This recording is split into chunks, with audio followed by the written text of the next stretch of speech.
same questions. Dick Morris joins us, NewsmaxTV Political Analyst and author of Armageddon, How Trump Can Beat Hillary. So, Dick, before we get to that question, I ask you every time now how Trump can still beat Hillary. How does she get away with 20 times basically saying, I don't recall, when these are issues she was, has been discussing for a long time? Nobody confronts her on it. And after the first debate, the forum with Matt Lauer, where Lauer dared to confront her with this issue, she had a fit, and the media echoed her fit and have intimidated any other newsman at a debate, any other moderator, from asking her about it.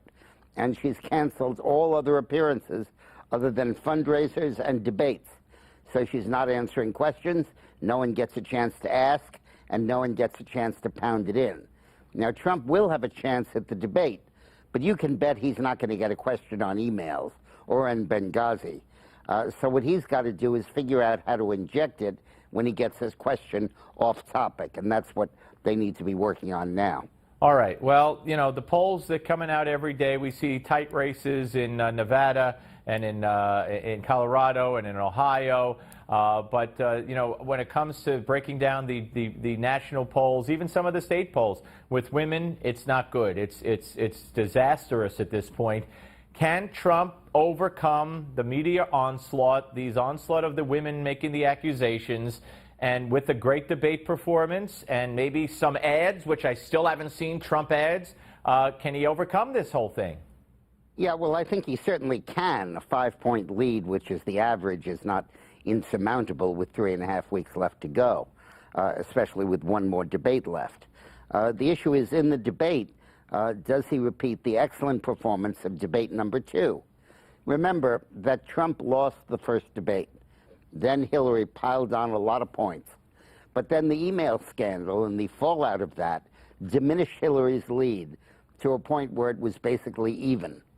Then she pulled out the the tape of Trump talking about his sex life. And that pushed her out to a large lead, which she promptly lost that night in the second debate. So going into Monday night, you can reconstruct it from the polling. They were probably about even again. Then, over the course of this last 7 days, all of these women having groping accusations and Trump not doing anything effective to stop it, in fact, joking about it, saying they weren't attractive enough for me to grope, added to it. And it's created a big Hillary lead. Now it's about 5 points. Now, he could take that away in this debate because he's proven that he can beat her in a debate. And the question is now, will he be able to put it together, and will it stick after that?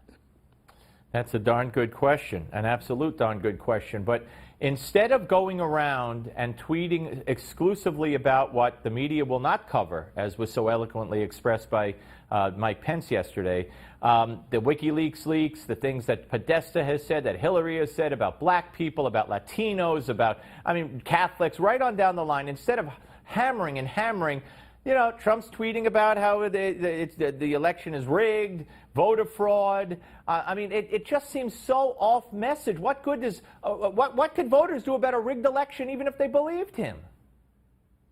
Yeah, I agree with you completely. But Steve, there's one other thing that you got to keep your eye on, and we've talked about this a couple of times before on your show. There may be an October surprise coming from Putin.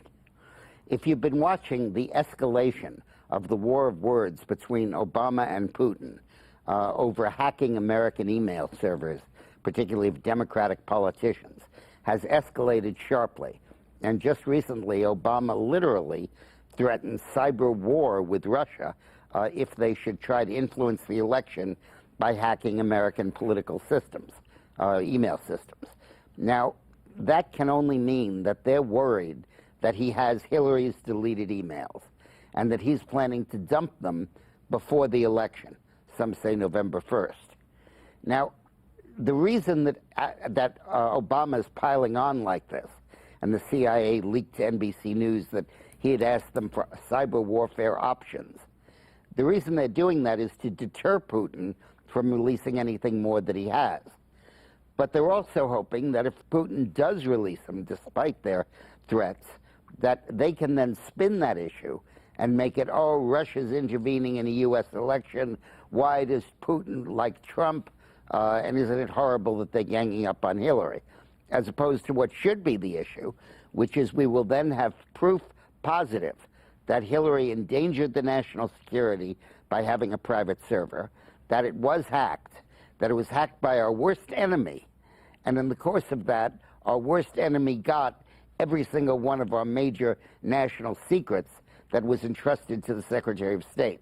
That's a hell of a story. Wow. And they're trying to live it down now by creating a back rationale that Putin favors Trump because Trump likes Putin and he's intervening in the U.S. election, which is a no-no. And I think that dynamic that's going on is proof that they believe Putin has those emails up his sleeve. You know, I was sitting home reading the headlines about how we're threatening cyber warfare retaliation against Russia, and I'm saying, same old, same old. We're telling them what we're going to do, like we tell them in Iraq, and we tell them all over the world how many troops, when they're coming, what we're doing. Yeah, but you're right. No, but that's a great scenario, you guys. They're using it as a deterrent. This isn't that. Yeah. Yeah, this isn't that. They're trying to deter it, and they're also trying to spin it for when it happens. And if you think intervening in the election in 12 by lying about what happened at Benghazi was an out of the foul line intervention, imagine literally risking war with Russia. Let me ask you, Dick, war could easily escalate into a war. Let me ask you, if Putin does this, if your scenario comes to fruition, can you see the media saying, we're not going to talk about any of these emails because they were gotten in this way? They were, you know, dumped by a foreign power trying to influence the election. Yeah, they won't say that, Steve, but they will devote minimal coverage to the substance and maximum coverage to how it came to be revealed. But when you talk cyber war, you're talking about interdicting the other side's communications mechanisms. Yeah, yeah. Now, if you interdict their military communications, that's the effect of a command and control strike. Absolutely. A decapitation strike. It's easy to see how that could lead to a first strike of nuclear weapons because they are afraid of losing communication. Dick, great to talk to you, sir. The one and only Dick Morris. Dinesh D'Souza's next. Thank you, Dick.